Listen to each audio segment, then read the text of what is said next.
Hello guys, this is Siddharth. I'm the team leader of the group Emergency Responder System. So our project was with the guidance of Dr. Sonalata P and my project teammates are Ishan Sagar Joglekar and Abhisha Paudel. And this is done under the course BCI 3002 DRBCM in fall semester. So next part is the outline, which shows the contents of our presentation in the form of project.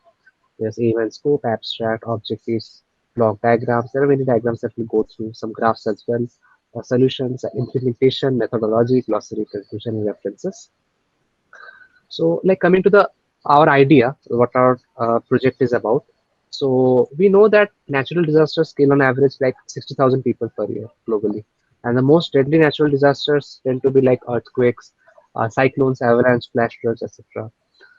Development of a tool or application for reporting disasters or threats affecting the inhabitants of disaster-prone areas using a communication platform was our main idea. So this consisted of using the servers and the user-friendly interface for disaster reporting. So the scope of the project is basically developing this application. And during any disaster, responding service should be as fast as possible. So this is a problem because many responding services are not so fast. So as a one-stop communication platform for better communication is preferred. To get the accurate location in remote areas using APIs and tools, that was like a sub goal of our project. And so to get the accurate location and for communication platform for better communication. So going on to the next part. Yeah. So it also this project in the last part also proposes a centralized, unobtrusive IoT-based device system. So basically, it's like a fall detection module which will detect if a fall has occurred or not.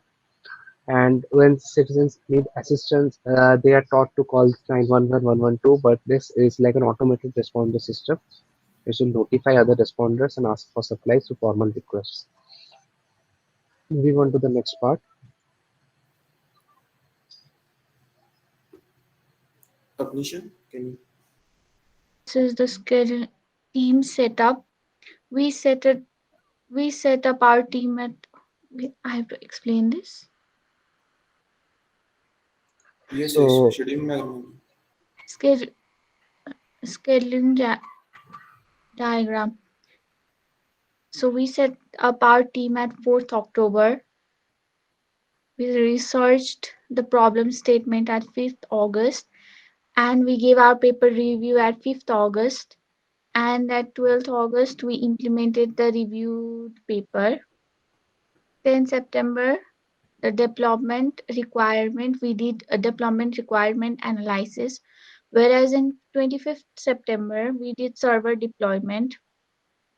Database and matrix was done on 10th October, and business continuity management plan was set up on 30th October, and testing was done on 3rd November. Estimation of submitting plagiarism report was on 20th November. That's all. Coming to our project work management, we did our project work management on the ClickUp tool, which is a very good ClickUp management, or we can say work management tool, which goes with work background structure also, and which provides the better waterfall model for our project. Coming to the project work cycle, our project is divided into the 7 steps. First is the literature review and objectives of the project. Second step is the requirement analysis and what the requirements we are going to for the development of the server side as well as the client side, front end and back end. Coming to the third step is the development of model, how our model is going to work and what is the baseline of our model. Fourth is the client side development, that is the user side development. Fifth is server side development and developing the microprocesses for our uh, application. Sixth step is the integration of backend and front end, and seventh is the testing and remodeling the structures as well as the propose the BCP model for this project. Coming to the work background structure, this is our work background structure with research, requirement specification, development, and testing. Our testing proposes the BCDR matrices with unit and usability testing. And I will explain the block diagram of our project. First is our basic project is divided into the client interface. So client interface will have a functionality to report the disaster, and it will stored in the database, which is later on displayed on the server interface, and some more functionalities like update and delete. With the geolocation API also, we are trying to fetch the location of users through their IP addresses, and they can view, client interface can be extended to view and possible outcomes. Also, they can view the responding services with secondary database. So this is the system architecture, basically client side system architecture. Get post method will be applied on the client side server, and the admin server or server side control server is different than client server, but they are using or acting on the same database. So Siddharth now will tell the matrices applied on this project regarding with risk management. So, like basic DRBCA metrics are there are many DRBCA metrics. They may be RTO, recovery point objective, recovery time objective, etc. But this is a matrices for project itself, which is a form of risk management. So we have identified 7 metrics for risk management, and the first one is risk identification. Now, because the damage and losses caused by historical disasters are often not widely known, and because the potential damage and losses could arise from future disasters as well. But though you cannot scale how much of disaster will happen or not, you cannot give it a scale. So it's given a low priority, like the management part. So identifying the risk is important, and appropriate communication is as well important to raise awareness and trigger action. So then after identifying, you need to reduce the risk. So for reducing the risk, basically, they can carry out risk reduction measures like assessments of the risk to different types of buildings. The third is a financial protection. This is important because the insurance sectors, which will be in play, which will like communicate with us and be in constant touch with the disaster proof media, and they will provide insurance, may it be in forms of monetary insurance or emotional mental insurance. They quantify the risk of comparatively rare high impact natural hazards. And governments, in fact, state or central governments, they increasingly seek to manage their sovereign financial risk or support programs. So Government of India, we can give an example here. Government of India has formed an NDRF, which is National Disaster Response Force. So basically, with this, they have their own set of insurances that come with. We may be giving insurances to the people or public or life or health insurance, whatever, micro insurance. And then comes preparedness. So you also have to have an understanding of the geographical area that is affected, and along with the intensity, and have to run some preparedness drills. Doing drills will give you some idea of how we have to combat during disaster recovery. So it makes it possible to establish detailed and realistic plans for better response to disasters. Then comes resilient reconstruction. Risk assessment can play a critical role in impact modeling before an event even strikes. So risk information or for resilient reconstruction needs to be available before an event occurs. This is before an event occurs, pre-disaster, since after the event there is rarely time to collect information. And then comes risk assessment. This is pretty self-explanatory. We have to just assess the risk. Can do this on a scale, or we can do this on a graph, etc. Or we can even write a document on it, but no one's going to read it or that. So basically, we do this on a graph, and we do it in terms of monetary things. So how much the risk is there or not, and then we evaluate this risk and make it into a report. Next slide.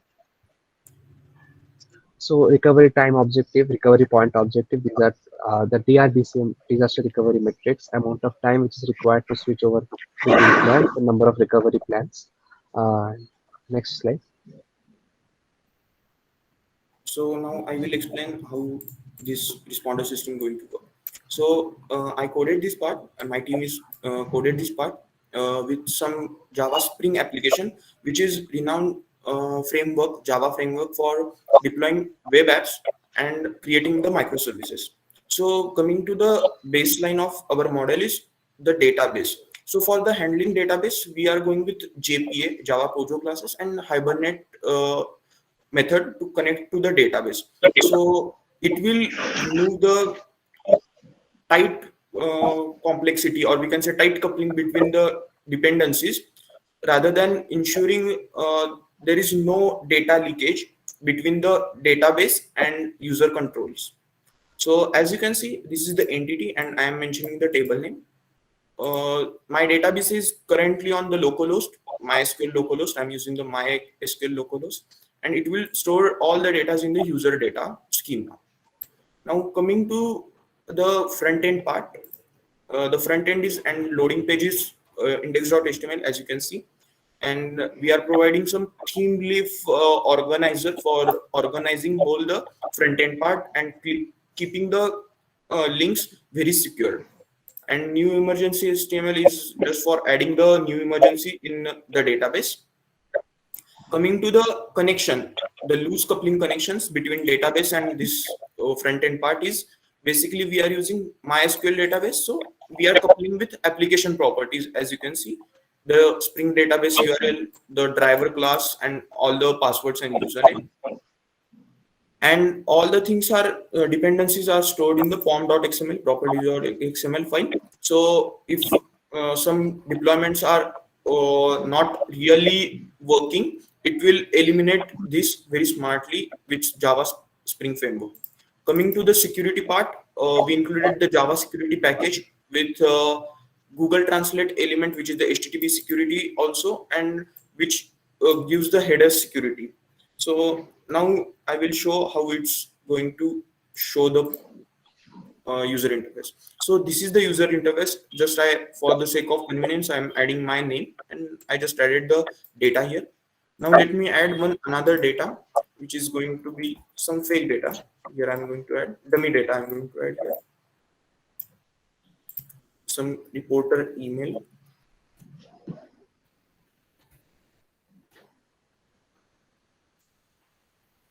Coming to the city, I'm adding here.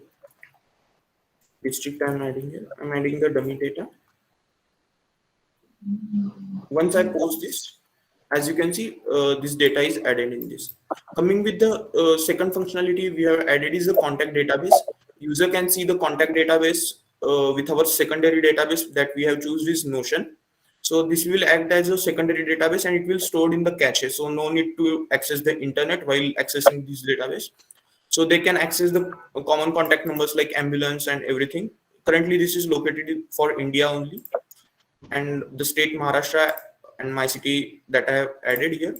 So for the Karhat city, as you can see, there's some hospitals database added with the map, Google API map, then police stations and fire brigade station also. And with the enhanced functionality, what we have added, they can put the message with their name. So I'm adding here my name with my mail, and here I am adding the message help. And once I submit this, they can see the message is sent successfully because there is no one on the admin side. So currently the top.to that we have added the chat API, it's currently showing there is no user or no admin purpose. So now this is the admin panel. It will look like similar to the user panel only, but what we have externally added the admin data. So basically admin have to log into their user interface. So I will show the admin user face. So I will use my username and define password. The password is encrypted in the database only. And once they have login, as you can see, they can see all the data. So with the extended function, they can update the data and delete the data. So here I will update one data and I will change this only. I will update this. So as you can see, we have now updated the data, and admins can delete data also. With the similar functions, user can see the deleted data. As you can see, this will remove from here. Now with the admin console, they can edit the contact database, which we have provided, and they can access the chat console. Also the chat console, they have to sign in again with their username created and password they have created. So I will sign in again. So this is the chat API or chat API front end. They can see the messages and they can see the monitoring. So let's assume I will reply. As you can see, I'm now admin console is live. They can see the data. So I will again put the help message here. And they can see the help. So admin can see the help also. and they can also view their location that we have mentioned in location API with country and the city, and they can respond to this also.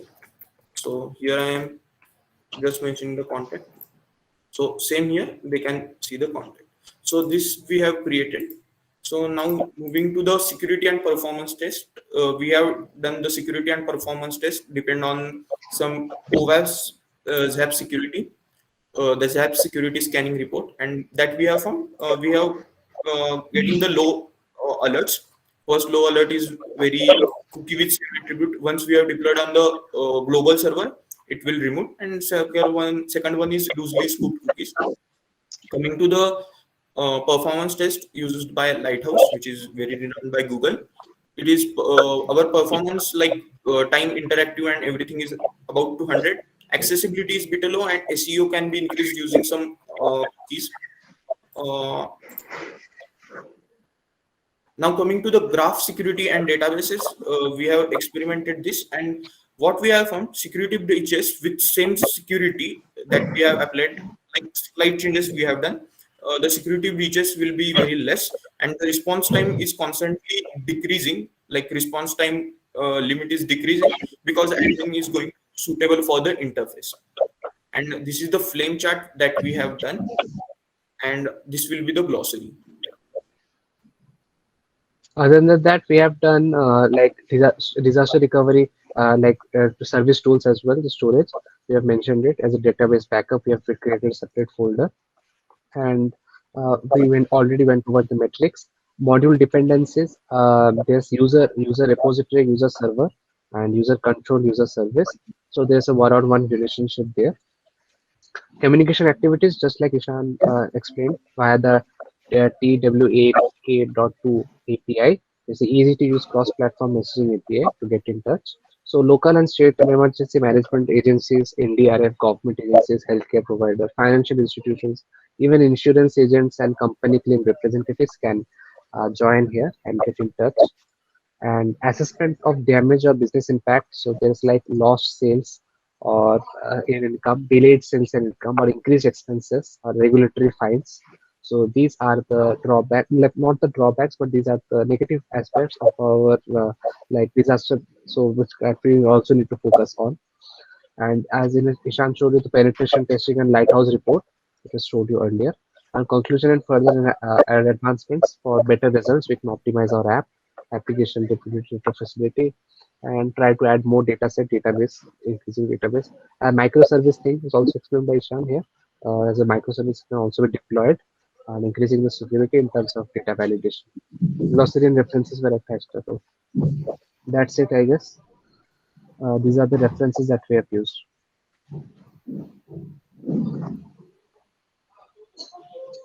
Thank you, guys.